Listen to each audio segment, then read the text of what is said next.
Pemerintah daerah pada 3 kabupaten, yakni Kabupaten Kepulauan Tanimbar, Kabupaten Kepulauan Aru, dan Kabupaten Maluku Barat Daya telah menyekolahkan beberapa anak-anak daerah yang khususnya dipersiapkan mengelola atau tenaga operasional Blok Masela nanti.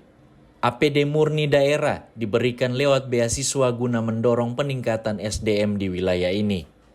Anggota DPR RI Dapil Maluku, Mercy Barens berharap pembangunan Blok Masela harus disuplai sumber daya manusia dari Maluku yang telah disekolahkan oleh pemerintah kabupaten masing-masing.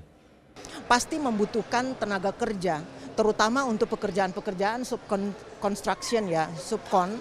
Harapan kami itu semua bisa disuplai oleh sumber daya manusia yang ada di Maluku, dan kami percaya banyak.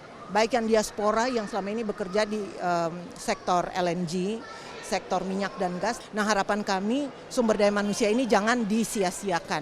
Corporate impact saya percaya lewat dana-dana CSR-nya, saya kira ini permintaan harapan saya yang terakhir.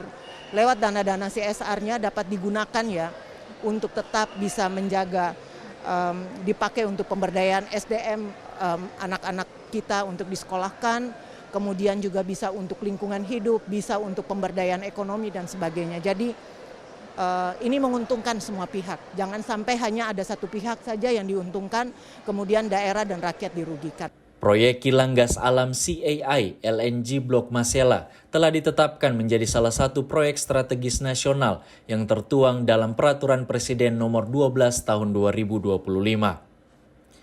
Novita Bonara, Edmond Tupan melaporkan.